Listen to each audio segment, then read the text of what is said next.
Welcome to the Joy Lab podcast, where we help you uncover and foster your most joyful self. Your hosts, Dr. Henry Emmons and Dr. Amy Prasek, bring you the ideal mix of soulful and scientifically sound tools to spark your joy, even when it feels dark.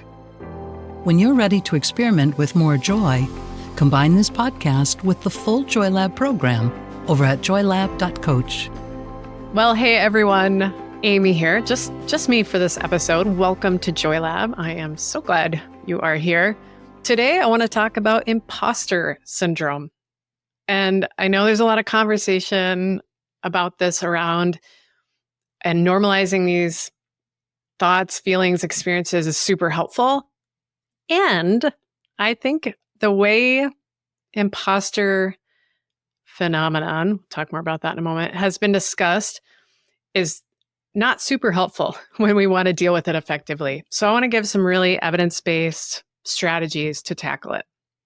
That's what we're going to do over the next 2 episodes. Additionally, this month in Joy Lab, we are talking about our element of love.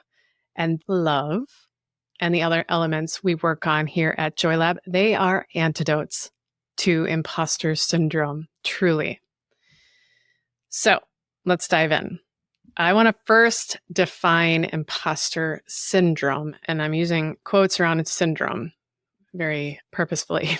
Imposter syndrome is often described as an inability to acknowledge our competence. So our self-assessment is off, and we are skewed in such a way that even though we are capable and competent, assuming that's true, we still feel like a fraud. We are just waiting for someone to call us out or discover that we don't deserve to be where we are.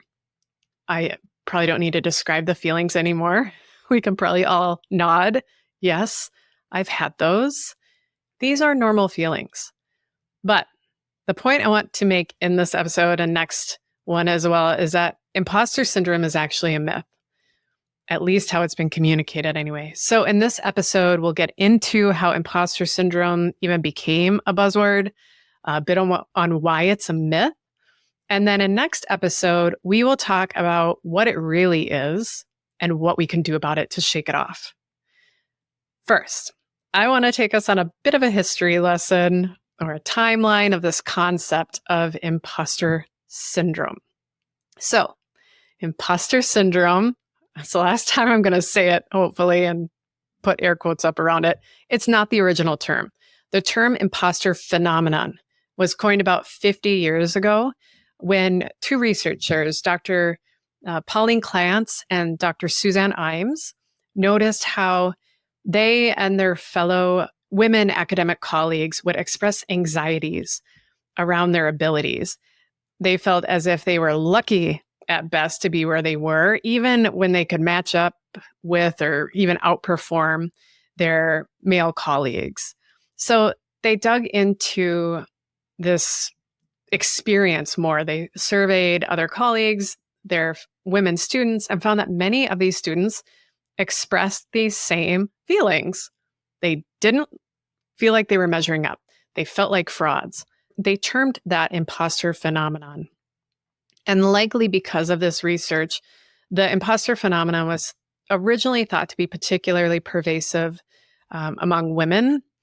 This original research is the late 70s, where vast majority of folks getting doctorates or in that academic environment were men, white men in particular, very homogeneous population.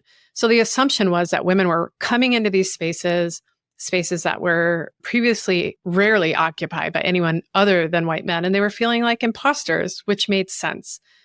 But I think it's really important to know when this concept of imposter phenomenon is researched, demographic variables like gender, race, ethnicity, those factors don't show consistent impact. So they're not consistently associated with imposter syndrome, which is evidence that this is a very universal experience.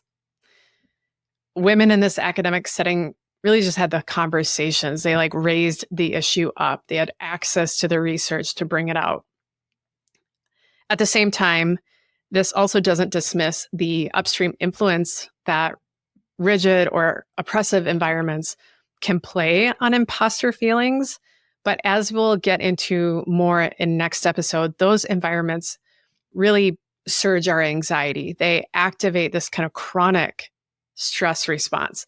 And that can be misinterpreted as imposter syndrome.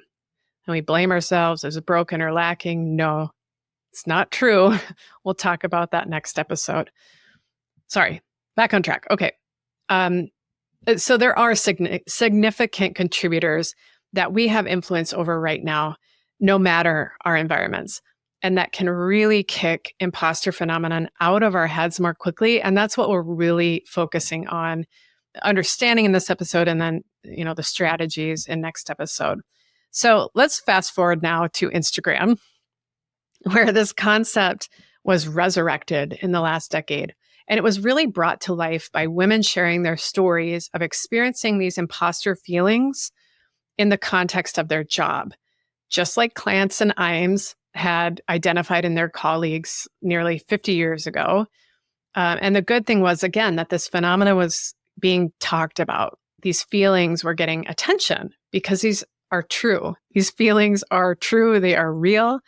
The big problem, though, was that imposter phenomenon was rebranded and twisted into a kind of diagnosis, what we call imposter syndrome oftentimes now, and it became nearly fully focused on self-esteem. So the message was that you have imposter syndrome because you don't have enough self-esteem. And research on this concept of imposter phenomenon is very clear that self-esteem is just a small contributor to imposter feelings, smaller than the impact of the other factors we're going to talk about next episode, which means that you can have imposter feelings and have good self-esteem.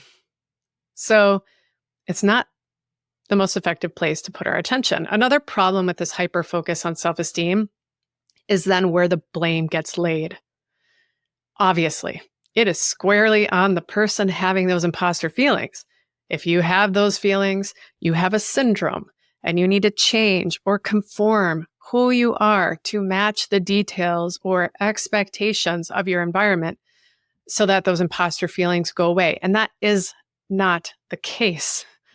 We don't need to man up or change who we are. As we say around here, I am perfect just the way I am, and I could use a little improvement. We are all perfect, and we all need some improvement. We are only imposters when we try to contort ourselves into what isn't true for us, when we move away from the goodness that is within us. So, what can we do to squash some of this?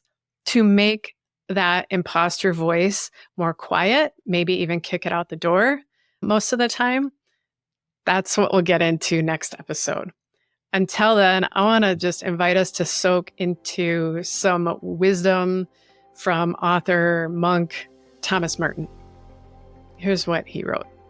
Finally, I am coming to the conclusion that my highest ambition is to be what I already am. That I will never fulfill my obligation to surpass myself unless I first accept myself. And if I accept myself fully in the right way, I will already have surpassed myself. Thank you for listening to the Joy Lab podcast. If you enjoyed today's show, visit joylab.coach to learn more about the full Joy Lab program. Be sure to rate and review us wherever you listen to your favorite podcasts. Please remember that this content is for informational and educational purposes only. It is not intended to provide medical advice and is not a replacement for advice and treatment from a medical professional. Please consult your doctor or other qualified health professional before beginning any diet change, supplement, or lifestyle program. Please see our terms for more information.